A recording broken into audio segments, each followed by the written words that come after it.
Glória a Deus. Olá, meus amados, queridos irmãos. Em primeiro lugar, a paz do Senhor para todos. Uma boa noite. Espero que todos estejam me ouvindo bem. E hoje nós temos um assunto bíblico muito interessante.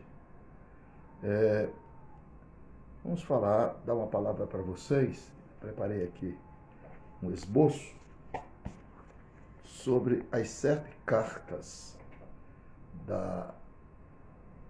das igrejas da Ásia, começando com Éfeso e terminando com Laodiceia. Então, eu espero que vocês gostem.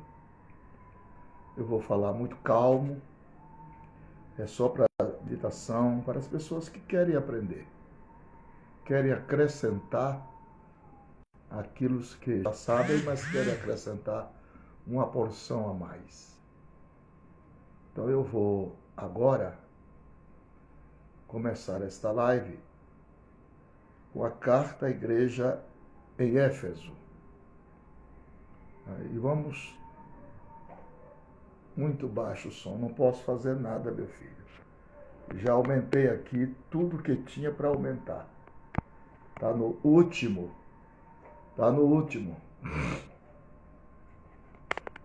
Então vai ter que ser assim mesmo. E às vezes não é. Aumente o áudio, pastor. Já aumentei. Aumentei tudo. Tudo que tinha para aumentar, eu já aumentei. Glória a Deus. O som está bom. Olha aí, está bom. Depende de aparelho para aparelho, né? Então vamos comentar a carta. O som está bom.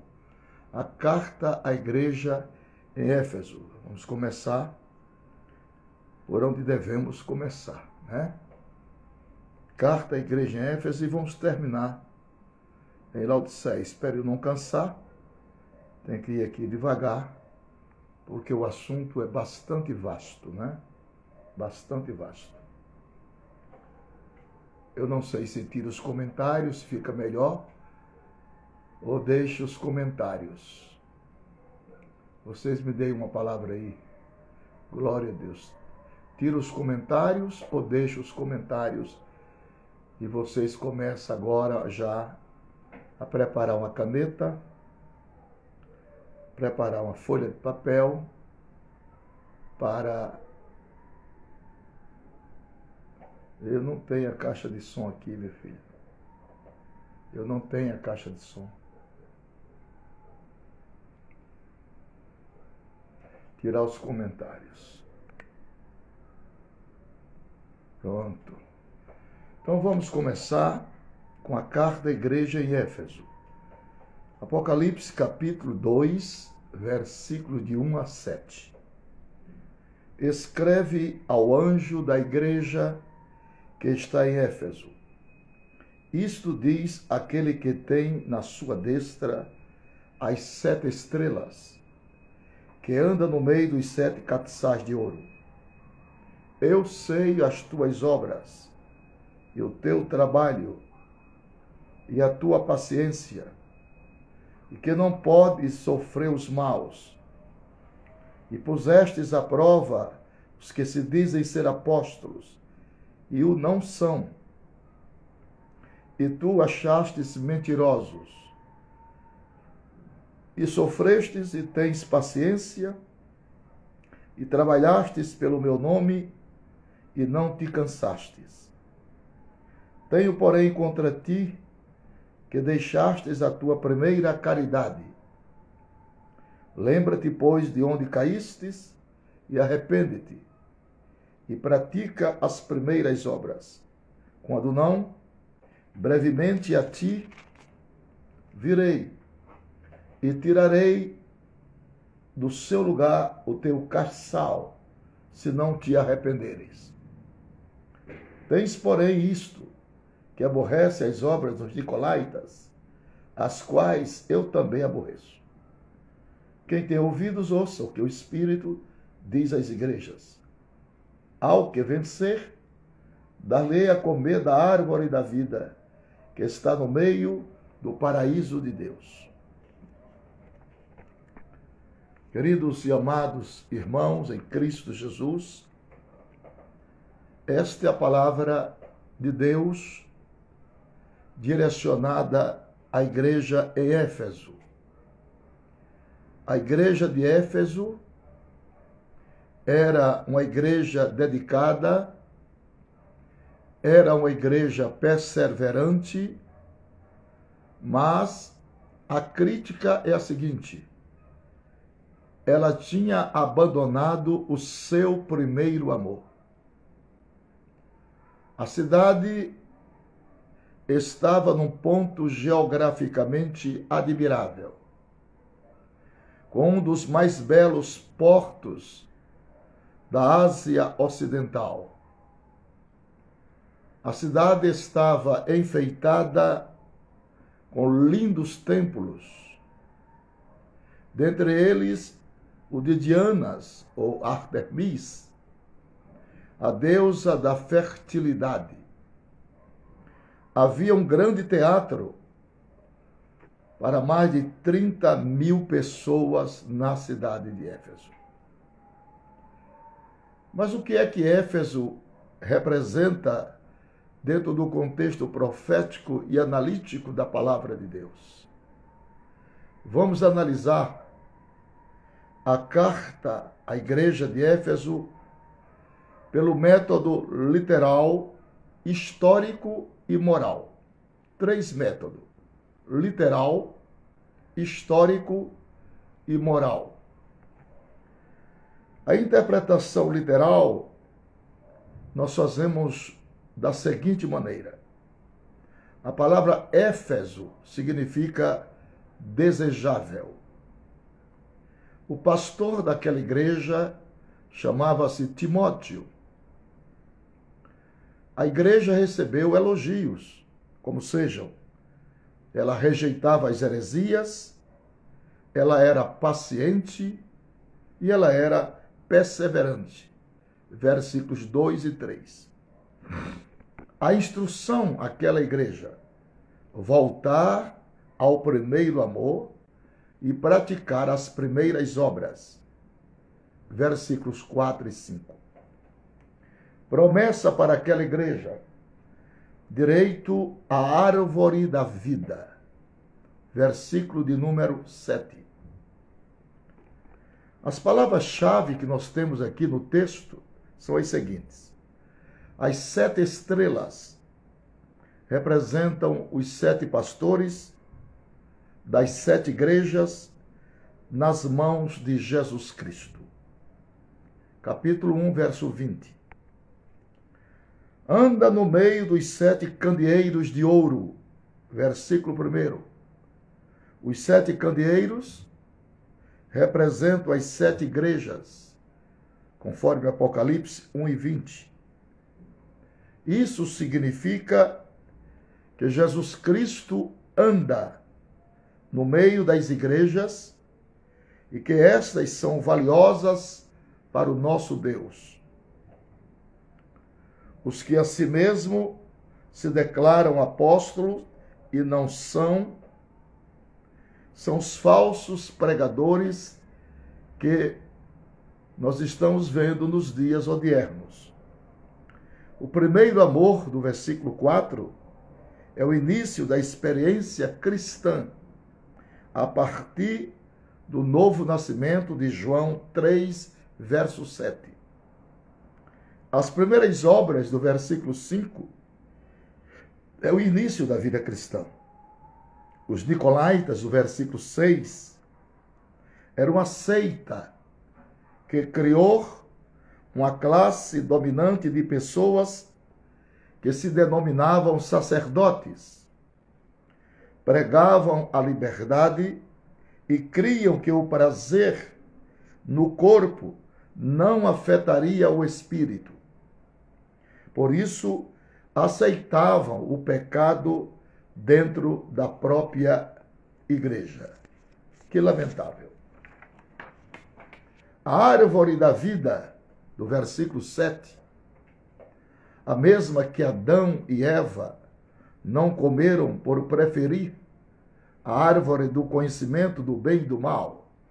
Gênesis 2:9. Quem vencer poderá desfrutar da eternidade. A interpretação histórica. Éfeso representa a Igreja Apostólica na história da Igreja entre os anos 30 a 100 a.C., que foi o primeiro período do cristianismo na Terra. Corresponde, por conseguinte, à época dos apóstolos.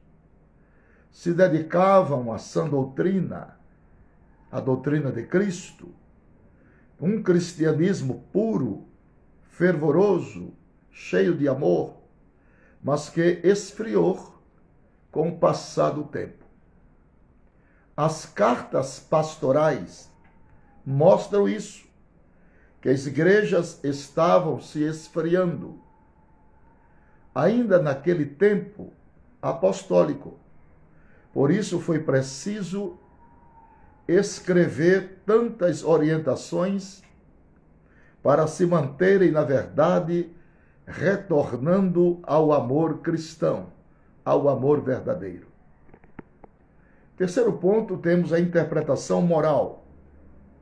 Éfeso representa cristãos e igrejas que se esfriaram na fé, permanecem como cristãos, mas já não tem mais o mesmo fervor. Uma igreja que perdeu a direção, passou a desobedecer a Deus, não fazendo mais a sua soberana vontade. Se esfriou no amor, conforme Mateus 24:12. Muitos cristãos estão se desviando da verdade e não conseguem perseverar no amor. Muitas vezes, queridos irmãos, o dogmatismo religioso faz isso com as pessoas, que são muito criteriosas em busca da verdade, mas que deixam o mais importante, que é o amor ao próximo. O nosso conselho é que nós devemos ter cuidado para não deixar o amor de Deus esfriar em nosso coração. Apocalipse 2:4. Tenho, porém, contra ti, que abandonastes o teu primeiro amor. Precisamos ser perseverantes na fé, mas não deixar nosso amor esfriar uns pelos outros. Muitos cristãos e igrejas começam bem e, com o passar do tempo, vão deixando morrer o seu entusiasmo. Voltemos, meus irmãos, ao primeiro amor. E destas coisas Deus se agrada. Carta à igreja em Esmirna. Apocalipse 2, verso de 8 a 11. A igreja em Esmirna, ela foi marcada pela perseguição. E os cristãos tiveram seus bens confiscados. E por isso eram muito pobres. Muitos deles foram presos e mortos numa intensa perseguição. Esta igreja de Esmirna nos ensina sobre perseverança em meio ao sofrimento. Sua fidelidade a Deus era incondicional.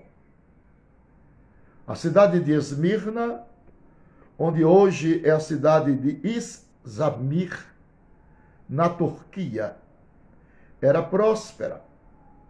Possuía um grande mercado público de 3 andares e lá aconteciam Jogos Olímpicos em que os vencedores recebiam coroas de ouro.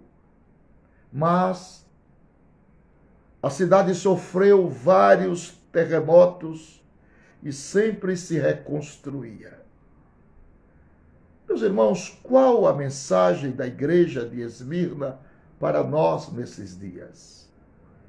Vamos aprender sobre a carta à igreja Esmirna pelo método literal, pelo método histórico e pelo método moral.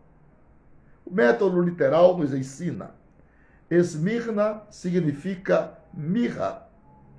O pastor desta igreja chamava-se Policarpo, conhecido como Policarpo de Esmirna. A igreja recebeu elogio porque ela suportou o sofrimento com resignação. A instrução que Deus dera para aquela igreja: fidelidade até a morte. Ela não foi exortada. Promessa para aquela igreja: a coroa da vida e não sofrer o dano da segunda morte. Queridos irmãos, o nome Esmirna significa cheiro suave. Cheiro suave, por causa das plantações de mirra e amargura pelo sabor. Era cheirosa, perfumada, mas tinha amargura no seu sabor. Palavra-chave do texto: tribulação, versículo 9 e 10. Perseguição aos cristãos. Pobreza, versículo 9. Seus bens foram confiscados. Judeus, versículo 9.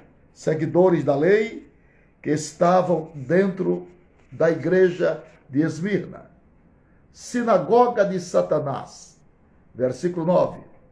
Tribunais judaicos. 10 dias, versículo 10, simboliza anos ou tempos. Daniel 11, 13. Coroa da vida, versículo 10. Prêmio olímpico e vida eterna. Segunda morte, versículo 11. Morte eterna. Mateus 10 e 28. Policarpo, pastor de Esmirna, ele foi cozido vivo dentro de um bezerro de latão e não negou a Cristo. Antes ele disse: por 86 anos eu servi ao Senhor e ele nunca me fez mal. Como posso blasfemar meu rei, o qual me salvou? A igreja de Esmirna foi elogiada por Jesus porque suportou o sofrimento e não recebeu nenhuma repreensão. Apenas foram aconselhados a perseverar, firmes até a morte, com a promessa de receber a coroa da vida e não sofrer o dano da segunda morte. Quando Jesus fala da morte, é porque os cristãos de Esmirna enfrentavam a morte constantemente. Em segundo lugar, nós temos a interpretação histórica. Esmirna representa a igreja perseguida entre os anos 100 a 312 depois de Cristo. Este tempo, meus irmãos, foi conhecido como a Era dos Mártires, em que muitos cristãos morreram por causa da sua fé. 10 imperadores perseguiram a igreja. Nero, no ano 54 a 68 depois de Cristo. Domiciano, no ano 81 a 96 depois de Cristo. Trajano, no ano 98 a 117 depois de Cristo. Marcos Aurélio, no ano 161 a 180 depois de Cristo. Severo, no ano 193 a 211 depois de Cristo. Maximino, no ano 235 a 238 depois de Cristo. Décio, no ano 249 a 251 depois de Cristo. Valeriano, no ano 253 a 260 depois de Cristo. Aureliano, no ano 270 a 275 depois de Cristo. Diocleciano, no ano 284 a 305 depois de Cristo. O imperador Domiciano se considerava um deus e perseguiu os cristãos por cerca de 10 anos, especialmente aos fiéis de Esmirna, que se destacavam por sua entrega a Deus.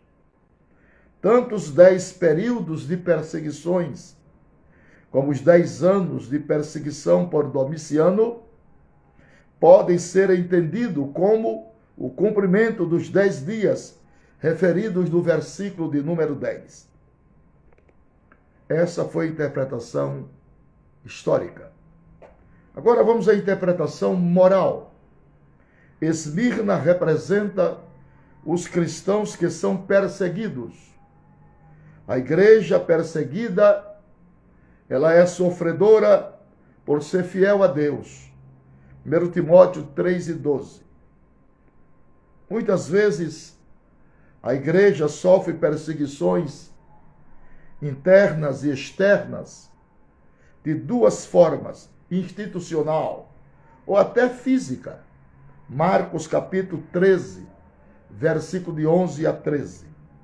Enquanto nós temos liberdade para realizar a obra do Senhor, em vários países, a pregação do Evangelho é proibida. Em vários países, a pregação do Evangelho é proibida.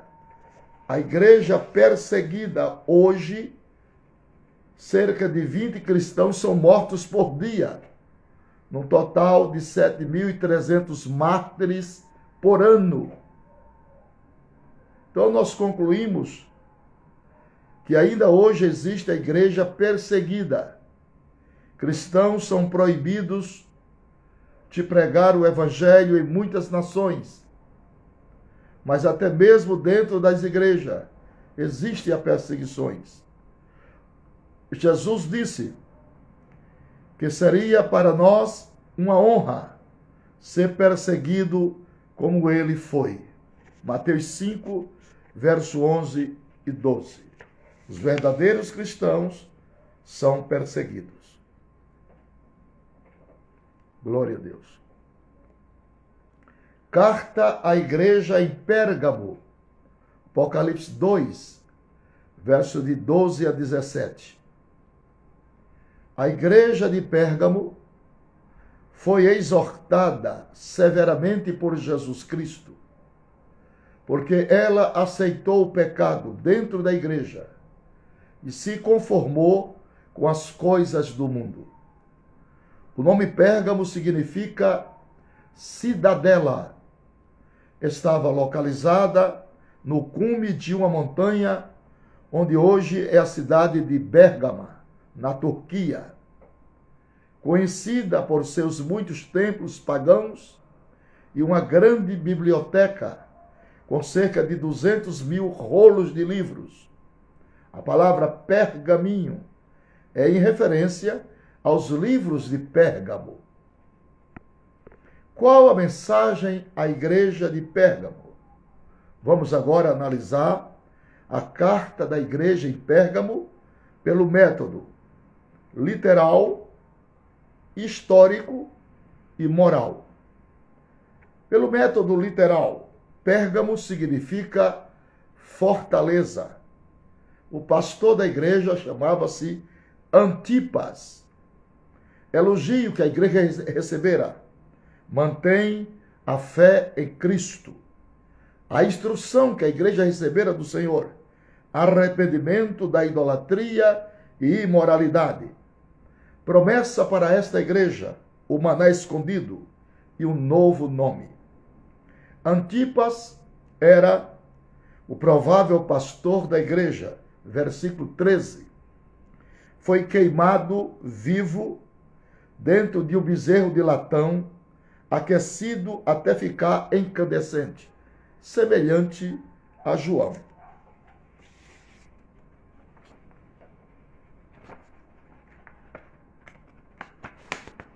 Glória a Deus. Espada de dois gumes, ou espada da minha boca, verso 12, verso 16, a palavra de Deus, Hebreus 4 e 12. Trono de Satanás, onde Satanás habita, versículo 13. Altar de idolatria e templos pagãos. Doutrina de Balaão, versículo 14. Referência à estratégia de Balaão para fazer o povo de Israel pecar, permitindo comidas sacrificadas a ídolos e prostituições. Números 25, de 1 a 2 e 31, verso 16. Números. Nicolaítas, verso 15. Falsos sacerdotes que pregavam liberdade, aceitando o pecado dentro da igreja. Maná escondido, verso 16. Porção guardada na arca da aliança. Êxodo 16, 14 e 15. Deus revela o sentido de sua palavra de uma forma nova para todos nós. Pedrinha branca, versículo 16. Nos julgamentos eram entregue uma pedra branca quando o réu era absolvido. Os juízes votavam usando pedras, também uma referência a Urim e Tumim, que os sacerdotes usavam para consultar a Deus. Levítico 8 e 8. Novo nome, versículo 16. Nova identidade e nova vida celestial. Pérgamo instituiu o primeiro culto de adoração a um imperador vivo no ano 29 a.C. Construiu o grandioso altar de Zeus, com mais de 300 metros. Por isso é referida como o lugar onde Satanás tem o seu trono. Vamos agora à interpretação histórica.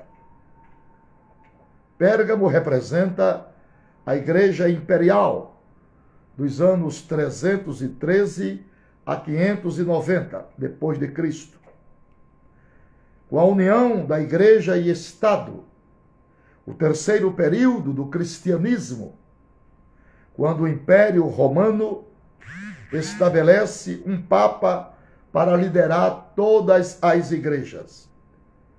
A influência dos Nicolaitas, que criaram uma casta sacerdotal, demonstra o clericalismo adotado na Idade Média. Além disso, pecados morais eram cometidos pelo clero, que ao mesmo tempo dominava sobre todo o povo. Na Idade Média, a igreja esteve unida ao Estado romano e seus interesses. Neste período, muitas falsas doutrinas invadiram o cristianismo, como a veneração de santos, relíquias, purgatório e divinização de Maria. Na interpretação moral, nós temos Pérgamo, era uma igreja licenciosa, liberal e permissiva, aceitando tudo dentro da igreja para agradar as pessoas. Pérgamo representa uma igreja libertina, que aceita falsas doutrinas e se desviou da palavra de Deus, bem como da doutrina dos apóstolos de Atos 2 e 42. A apostasia dos últimos tempos, de 1 Timóteo 4, verso 1. Isso pode ser visto em igrejas que em busca de crescimento a qualquer preço e trazem coisas do mundo para dentro da igreja. Influências de pensamentos do mundo na igreja são a respeito de aborto, a respeito de divórcio, homossexualismo, vício, sexo fora do casamento e falta de compromisso. Antigamente os pecados aconteciam nas igrejas, mas elas não concordavam com o pecado e praticamente apedrejavam quem os cometiam. Atualmente o pecado tem entrado de forma ideológica nas igrejas, ou seja, não se consideram mais como pecado. Concluímos então que Pérgamo representa a igreja imperial, em que o Estado e a igreja estiveram unidos. O mundo não pode entrar na igreja e não podemos ser coniventes com o pecado. Romanos 12, verso 1. Devemos ir ao mundo, evangelizar e não trazer costumes mundanos para a igreja. Somente através da palavra de Deus a igreja pode ser santificada. João 17 e 17. Deus quer santificar a sua querida igreja. Queridos irmãos, ficamos por aqui. Mais tarde voltaremos com as 4 últimas cartas, de Tiatira até Laodiceia. Deus a todos abençoe. O meu muito obrigado a todos. A paz do Senhor.